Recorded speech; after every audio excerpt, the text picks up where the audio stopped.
E aí galera do Me Salva, nessa aula a gente vai ver mais uma montagem aí com amplificadores operacionais. Dessa vez vai ser o amp-op diferenciador. Nota que eu deixei explicitado aqui que a gente está querendo fazer a derivada de um sinal e não a diferença que nem era naquele amplificador diferencial ou subtrator. Então vamos ver como é que se comporta esse nosso circuito aqui. Olha só, ele é bem parecido com aquele circuito integrador que a gente tinha visto antes, só que dessa vez, em vez do capacitor estar aqui, o capacitor está nessa posição. Então, com a nossa tensão de entrada VI, capacitor C, resistência R, tensão de saída VO, vamos calcular como é que se comporta aí o VO em função desse VI.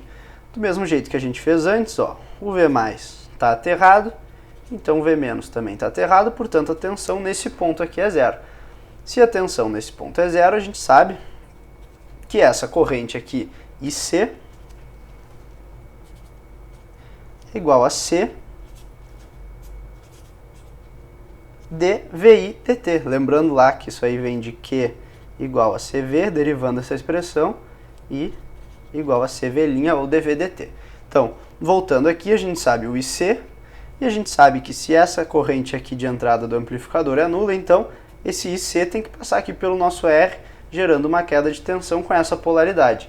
Portanto, a tensão no R, que vai ser, ó, da mesma maneira que a gente viu antes com o capacitor, a tensão VO vai ser menos a tensão no R. Então, VO é menos VR. E a gente sabe que VR é igual a RI.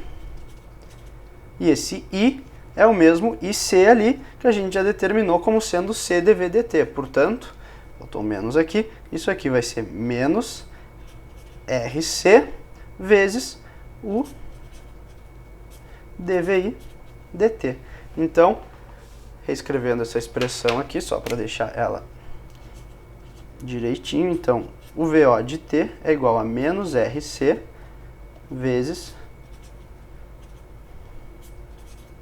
a derivada dI dt da tensão de entrada. Então, essa aqui é a nossa função de transferência aí, VO, em função do VI. Nota que agora a gente está derivando aqui o nosso sinal de entrada. Da mesma maneira que a gente viu lá para o circuito integrador, esse circuito aqui também tem um problema em deixar esse capacitor aqui sozinho entre esses dois pontos. O que acontece? Imagina, por exemplo, que a gente está aplicando um degrau de tensão, ou seja, que a nossa tensão é da seguinte maneira. Ó. Se a tensão ela vem nula, e no instante zero aqui a gente liga uma chave, então a tensão faz assim, ó. Como a gente tem que a saída é a derivada da entrada, o que acontece?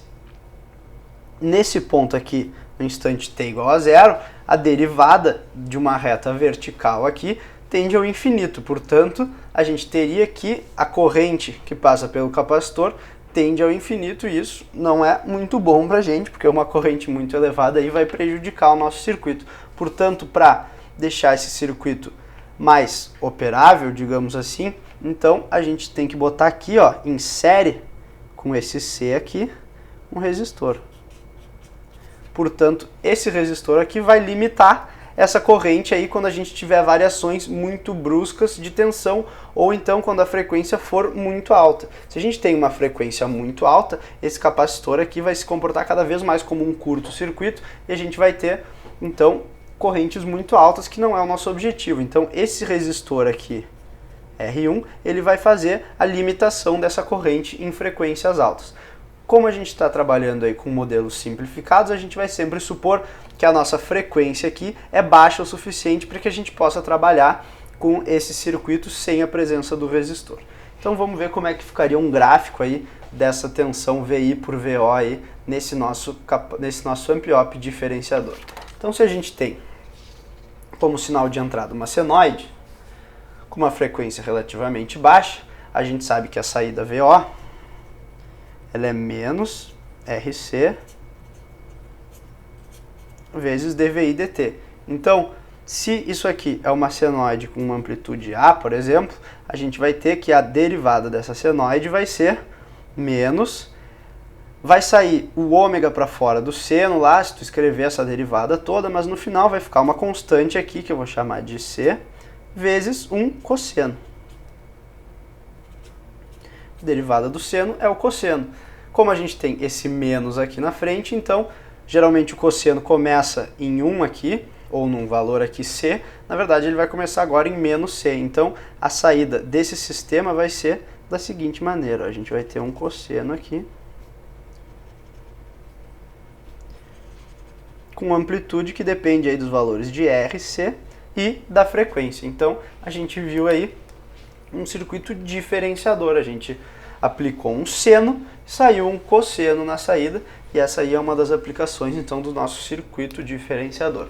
Nas próximas aulas vamos ver ainda mais alguns blocos funcionais aí, só que agora com circuitos não lineares, e aí vamos ver o que acontece nesse outro tipo de circuitos, e depois vamos fazer alguns exercícios aí com circuitos mais complexos envolvendo os amplificadores operacionais. Até isso aí então, e até a próxima aula.